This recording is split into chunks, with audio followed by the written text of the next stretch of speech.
menuju kemerdekaan Indonesia. Sekarang, hei bangsa Indonesia, bangkitlah kembali. Bangkitlah kembali dengan jiwa proklamasi di dalam kalbu. Tinggalkan alam yang lampau. Sebelum lanjut nonton video ini, jika kalian suka dengan channel MD Jawi, silahkan subscribe dan tekan loncengnya. Terima kasih.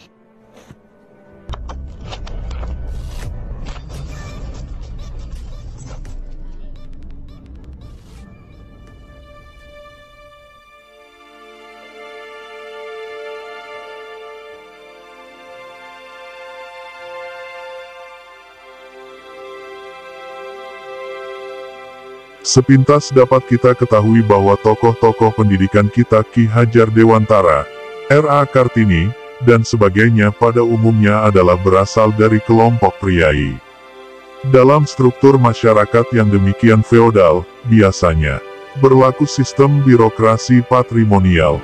Jelasnya terdapat lembaga perkaulaan, bahwa patron penguasa adalah gusti atau juragan, yang mempunyai partnernya adalah klien dan dianggap sebagai kaula yang terdiri dari kelompok priai, demikian mengikat. Logikanya struktur masyarakat yang demikian feodal ini tidak akan banyak memberikan kemajuan masyarakat modern, karena tidak rasional dan tidak objektif.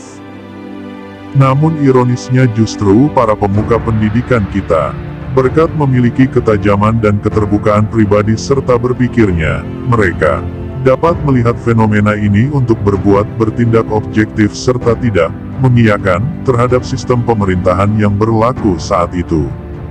Disinilah pendidikan di Indonesia pada zaman kebangkitan nasional kita tidak sekedar berperan memiliki kekuasaan transmitif, yang mengacu pada upaya-upaya enkulturasi dan reproduksi kultural, tetapi meretas kepada kekuasaan intelektual transformatif, yaitu intelektual yang menganggap belajar dan mengajar sebagai aktivitas politik, yang menggugah kesadaran anak didik mampu menyingkap penindasan dan ketimpangan yang asimetris antara pelbagai kelompok dalam mewujudkan sistem demokrasi yang partisipatoris.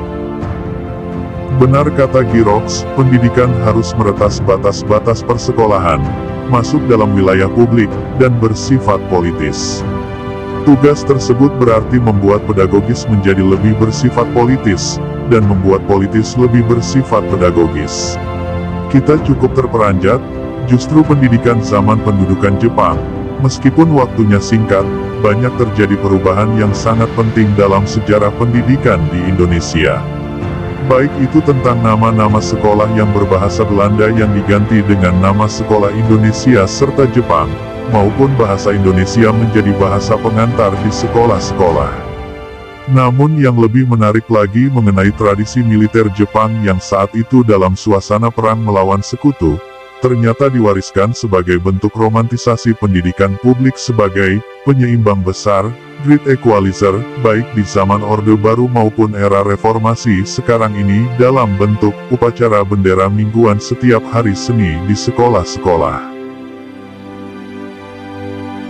Dalam bidang sekolah keguruan, pada tahun-tahun awal setelah kemerdekaan, kurikulum mengalami perubahan dari keadaan sebelumnya yang berorientasi pada kepentingan kolonial, menjadi mengarah ke kepentingan bangsa yang baru merdeka.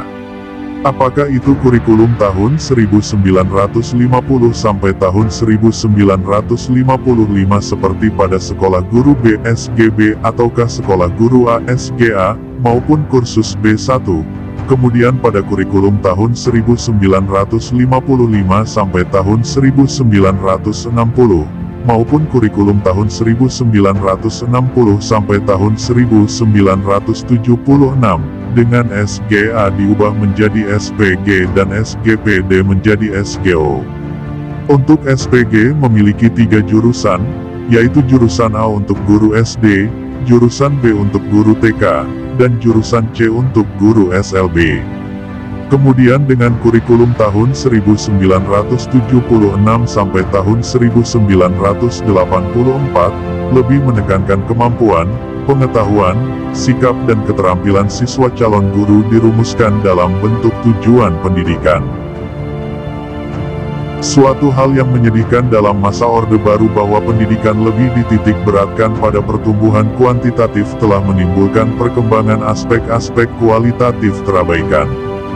Di tingkat SD mengenai rendahnya mutu pendidikan sering merupakan sebagai musibah nasional yang telah menjadi kultur sekolah.